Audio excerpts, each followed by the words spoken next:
푸른 강처럼 흐르는 옛 이야기 청아야담을 찾아주셔서 감사합니다. 구독과 좋아요, 알림 설정으로 저와 함께 해주세요. 그럼 오늘의 이야기 시작하겠습니다. 그날 밤 한양 저작거리는 고요했습니다. 달빛도 희미한 골목 끝 연화는 작은 약재상 뒤편에서 약초를 손질하고 있었죠. 손끝으로 인맥을 더듬으며 독초와 약초를 구분하는 것이 그녀의 일이었어요. 어려서부터 특별한 재주가 남달랐습니다. 그런데 요 며칠 연하는 묘한 기분을 떨칠 수가 없었어요. 저작거리를 오갈 때마다 누군가의 시선이 느껴졌죠. 돌아보면 아무도 없었지만 그 느낌은 분명했습니다. 왜 자꾸 누가 쳐다보는 것 같지? 연하는 고개를 저었어요. 천민인 자신을 누가 주목할 리 없으니 그저 신경이 예민한 탓이라 여겼습니다. 하지만 그렇게 방심한 사이 정말로 한 사람이 그녀를 눈여겨보고 있었던 겁니다. 저 멀리 어둠 속에서 조용히 연화의 손놀림과 약초 다루는 솜씨를 지켜보았죠. 바로 그때였습니다. 뒤에서 누군가 연화를 순식간에 덮쳤어요. 숨을 들이마시려던 순간 입과 코가 막히며 온몸이 붕 떠올랐습니다. 조용히 하십시오. 낮고 차가운 목소리, 내시 특유의 가늘고 날카로운 음색이었습니다. 연화는 필사적으로 버둥거렸지만 소용없었죠. 순식간에 자루 속으로 밀려 넣어졌어요. 수레가 달리기 시작했습니다. 덜컹거리는 바퀴 소리, 말발굽 소리, 연화는 자루 안에서 몸을 움츠렸어요. 공포가 밀려왔지만 이상하게도 그녀가 먼저 느낀 건 따로 있었습니다. 지금 내 코를 막은 천에서 풍기는 냄새, 뭔가 묻었어. 약초를 다루는 사람의 본능이었죠. 희미하게 쓴맛이 느껴졌습니다. 독초의 진액이 묻은 냄새였어요. 단순한 인신매매범이 아님을 직감하는 순간 얼마나 갔는지 모르게 수레가 멈췄습니다. 자루가 벗겨지고 순간 연화는 숨을 멈췄습니다. 눈앞에 펼쳐진 건 궁궐이었죠. 붉은 기둥, 푸른 기와, 달빛 아래 위험 있게 솟아오른 건물들이 그녀를 내려다보고 있었어요.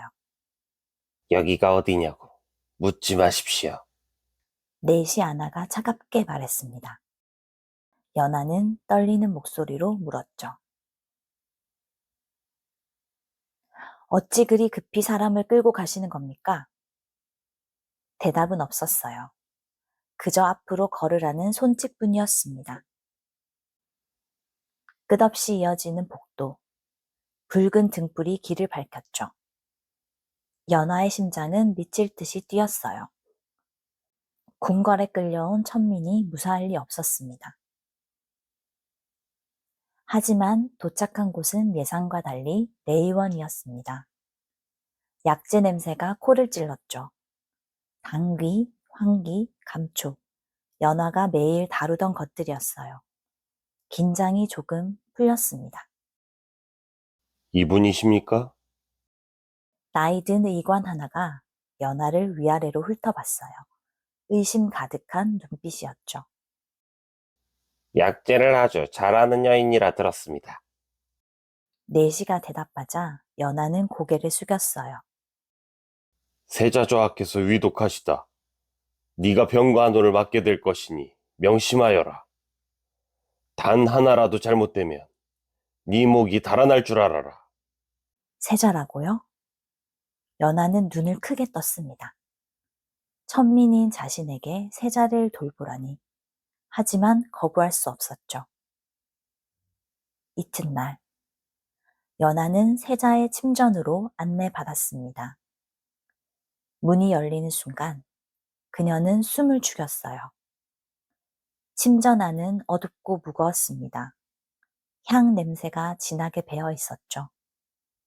하지만 그 안에 또 다른 냄새가 섞여 있었어요. 독특한 쓴맛, 희미하지만 분명했습니다. 세자는 침상에 누워 있었어요. 창백한 얼굴, 감긴 눈, 숨소리는 가늘었습니다. 맥을 짚어보아라. 의관이 명했죠. 연화는 떨리는 손으로 세자의 손목을 잡았어요. 맥을 짚는 순간 그녀는 놀랐습니다. 맥이 멀쩡했어요. 느리지도 빠르지도 않았습니다. 규칙적이고 병든 사람의 맥이 아니었어요. 그런데도 세자의 몸은 서서히 식어가고 있었습니다. 연화는 조심스럽게 세자의 손을 자신의 혀끝에 대어봤어요. 아주 희미하게 독특한 쓴맛이 느껴졌습니다. 순간 등골이 서늘해졌어요. 이건 병이 아니었습니다. 독이었죠. 어찌 감히 세자저하의 손에 혀를 대는 것이냐? 의관이 소리쳤습니다. 연화는 황급히 손을 뗐어요. 하지만 확신은 사라지지 않았습니다. 그날 밤, 연화는 잠들 수 없었어요. 방 한구석에 쪼그려 앉아 생각에 잠겼습니다.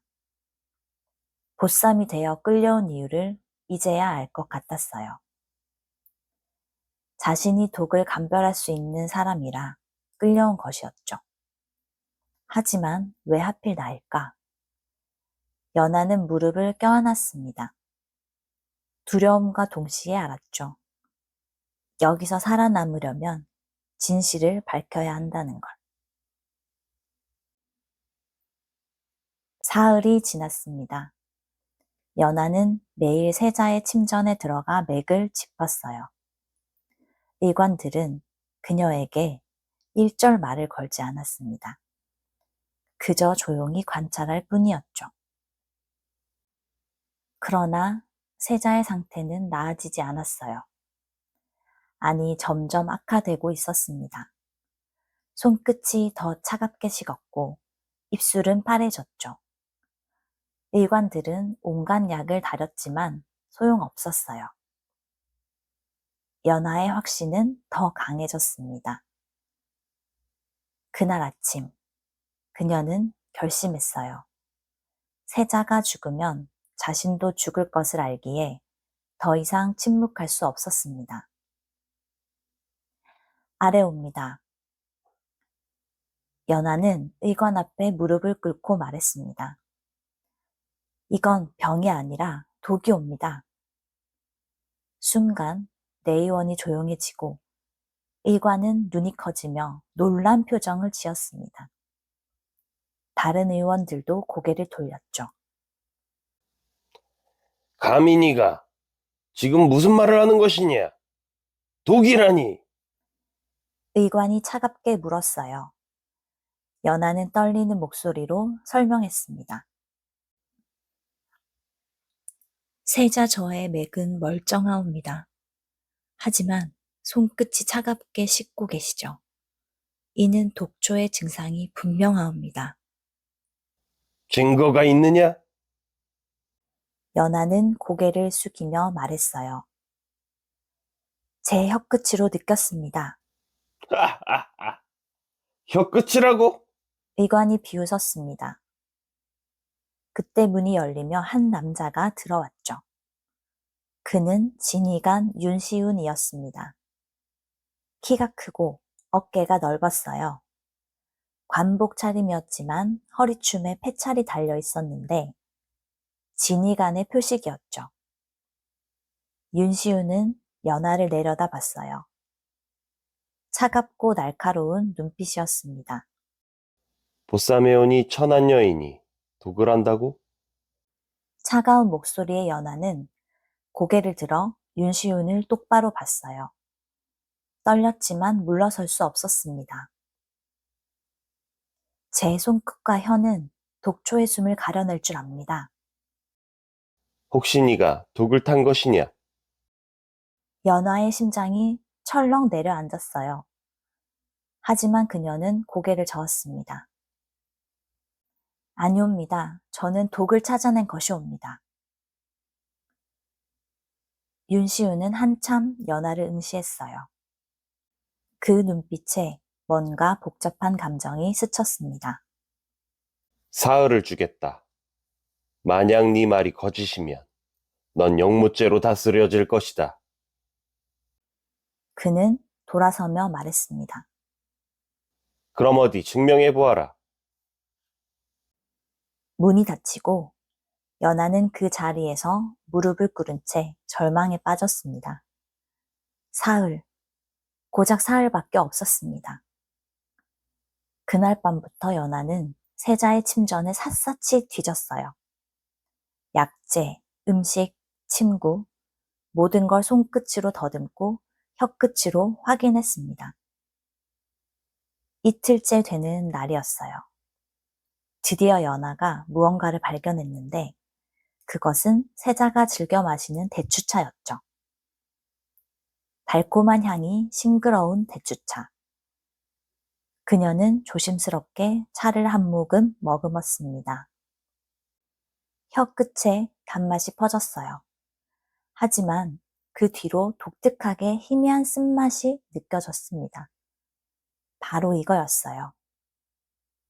단맛 속에 쓴맛을 숨겼군. 연하는 중얼거렸습니다. 드디어 살 길을 찾았다는 생각에 심장이 두근거렸어요. 그녀는 곧장 윤시윤을 찾아갔어요. 진이청에 있던 그는 연하의 말을 듣고 일어섰습니다. 대추차? 대추였단 말인가? 그래, 속히 가보자꾸나. 두 사람은 곧장 내의원으로 향해 약방 창고로 들어갔습니다. 어두컴컴한 창고 안에는 수많은 약재가 쌓여 있었죠. 연하는 대추 더미를 뒤지기 시작했습니다. 하나하나 손끝으로 만지고 혀끝으로 확인했어요. 그리고 마침내 검은색 가루가 묻어있는 대추를 발견했습니다. 바로 이겁니다. 윤시윤이 대추를 들어 코에 대어 보았고 이내 고개를 끄덕였습니다. 이것은 흑골초다.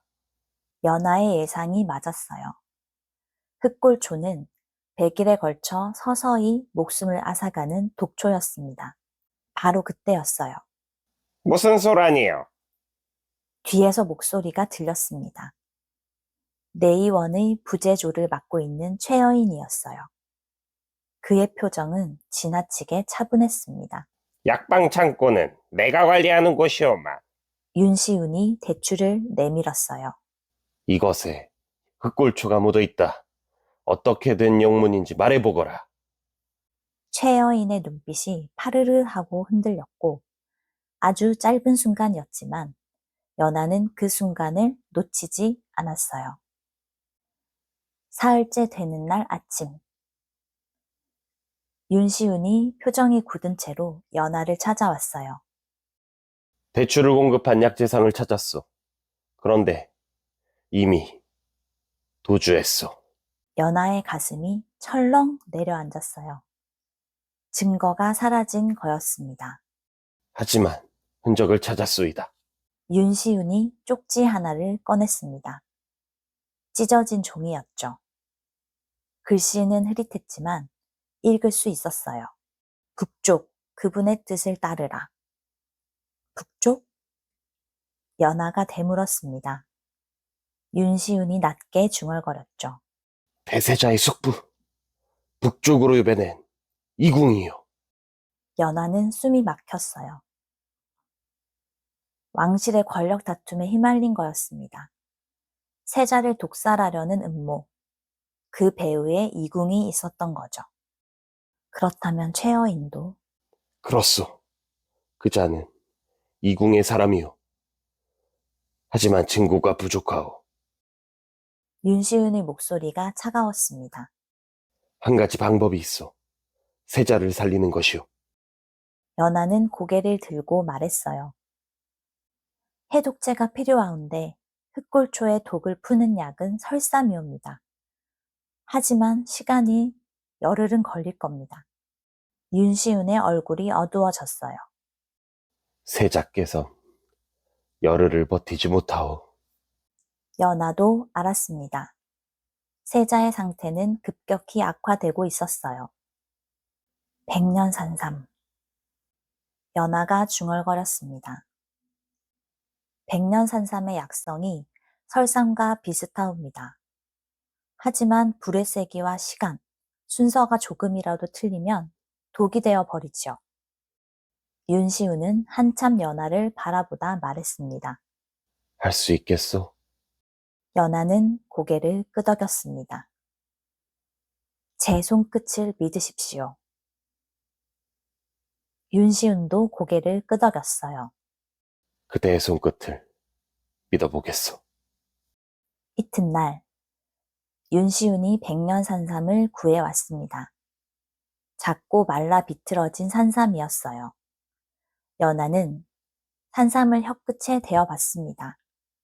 쓴맛과 단맛이 동시에 느껴졌죠. 시작하겠습니다. 연하는 불가마 앞에 앉았어요. 약탕기에 물을 붓고 불을 지폈습니다. 산삼을 넣고 천천히 다리기 시작했죠. 땀이 흘러내리고 연기가 눈을 찔렀어요.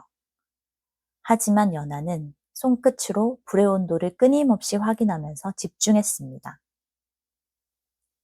시간이 얼마나 흘렀을까요? 마침내 약이 완성됐습니다. 다 됐습니다. 연하는 진한 갈색 액체를 작은 그릇에 담았어요. 두 사람은 곧장 세자의 침전으로 향했고 문을 열고 들어가려는 순간이었습니다. 멈추시오! 최여인이 나타났어요. 얼굴이 일그러져 있었습니다. 어찌 감히 천한 여인이 세자께 약을 올리려 하느냐? 윤시운이 앞을 가로막았습니다. 물러서시오. 아니 돼요. 저 여인이 만든 약이 오히려 독이 될 수 있어. 최여인이 소리쳤어요. 그 목소리에 필사적인 무언가가 느껴졌습니다. 그때 침전의 문이 열리고 임금이 나타났습니다. 순식간에 모두가 무릎을 꿇었죠. 연하도 황급히 바닥에 엎드렸지만 심장이 터질 듯 뛰었습니다. 그대가 진정 이 약이 독이 아니란 것을 증명할 수 있겠느냐? 임금의 목소리는 위험 있고 무섭기까지 했습니다. 연하는 천천히 고개를 들고 떨리는 손으로 약그릇을 들었습니다. 그리고 주저없이 약을 마셔 보였어요. 쓴맛이 목을 타고 내려가며 온몸에 뜨거운 열감이 확 퍼지는 것을 느꼈습니다. 이 약은 독이 아니라 생명을 살리는 약이 옵니다. 연하의 목소리는 떨렸지만 확신에 차 있었습니다. 임금이 고개를 끄덕였어요. 세자에게 약을 올려라. 연하는 세자의 침상으로 다가갔습니다. 조심스럽게 약을 세자의 입에 흘려 넣었고 세자는 약을 천천히 삼켰습니다. 조용히 시간이 흐르고 모두가 숨을 죽인 상태로 상황을 지켜보았죠. 그리고 마침내 세자의 손가락이 떨리듯 움직이더니 파르르 눈이 떠졌습니다. 창백했던 얼굴에 핏기가 돌기 시작했어요. 세자 좋아. 일관들이 환호했습니다. 연하는 다리에 힘이 풀려 그 자리에 주저앉고 말았어요. 윤시우는 그 즉시 최여인을 체포했고 증거가 속속 드러났습니다. 약재상과의 서신, 이궁으로부터 받은 금, 모든 게 밝혀졌죠. 최여인은 결국 자백했습니다. 이공대감께서 명하셨어. 세자를 제거하라고. 며칠 뒤 윤시윤이 연하를 찾아왔습니다. 그대가 아니었다면 세자는 살지 못했을 것이오. 윤시윤의 목소리가 부드러웠어요. 그리고 나 또한 그대의 숨을 느끼며 살아있음을 알았소.